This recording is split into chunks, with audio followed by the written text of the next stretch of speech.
Halo teman-teman, bertemu lagi dengan saya Dea Etri Tintiani dengan NIM 50212. Di sini saya akan membahas tentang materi pembelajaran tematik pada kelas tinggi. Selamat menonton.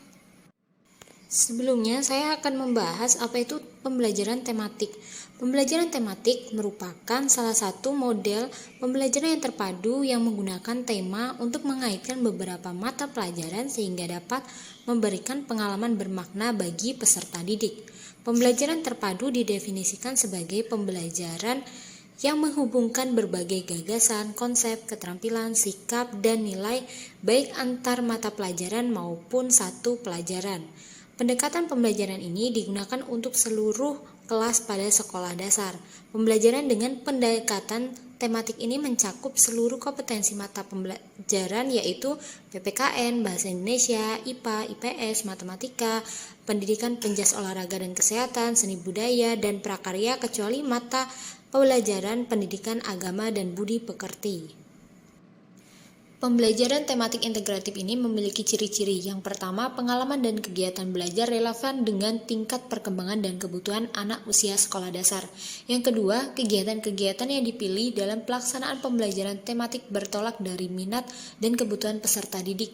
Yang ketiga, kegiatan belajar dipilih dan bermakna dan berkesan bagi peserta didik sehingga hasil belajar dapat bertahan lebih lama.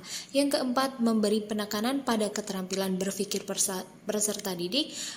Yang kelima, menyajikan kegiatan belajar yang bersifat pragmatis sesuai dengan permasalahan yang sering ditemui peserta didik dalam lingkungannya. Dan yang terakhir, mengembangkan keterampilan sosial peserta didik seperti kerjasama, toleransi, komunikasi, dan tanggap terhadap gagasan orang lain. Nah, di sini guru diharapkan mampu merancang pembelajaran yang mengintegrasikan muatan-muatan pembelajaran menjadi rangkaian kegiatan yang berkesinambungan. Kegiatan awal hingga akhir tidak terpisah-pisah harus saling berkaitan.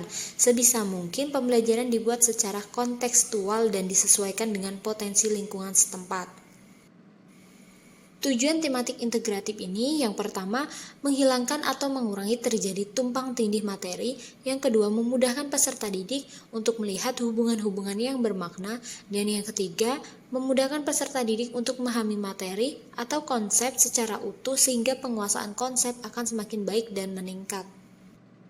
Untuk kelas rendah dan kelas tinggi ini memiliki perbedaan dalam pembelajaran tematik integratif, yaitu untuk kelas rendah, kompetensi mata pelajaran IPA pada kelas rendah yaitu kelas 1 sampai kelas 3 diintegrasikan pada mata pelajaran Bahasa Indonesia dan Matematika. Sedangkan untuk mata kuliah IPS diintegrasikan ke mata pelajaran Bahasa Indonesia, PKN, dan Matematika.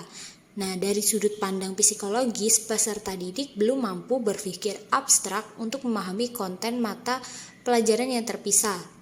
Nah, kompetensi untuk kelas tinggi yaitu kompetensi dasarnya ilmu pengetahuan alam dan ilmu pengetahuan sosial di kelas 4 sampai kelas 6 masing-masing berdiri sendiri. Nah, ini dia pembelajaran tema pada kelas 4, 5, dan 6. Langkah-langkah yang perlu dilakukan seorang guru dalam melakukan pembelajaran tematik. Yang pertama, memilih tema yang dapat disesuaikan.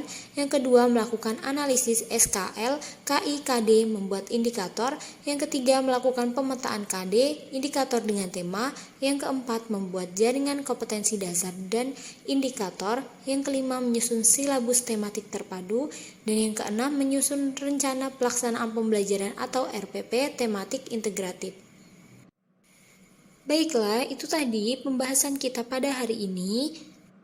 Terima kasih bagi kalian yang sudah menonton. Semoga video ini bermanfaat. Sampai bertemu di pertemuan selanjutnya. Dah.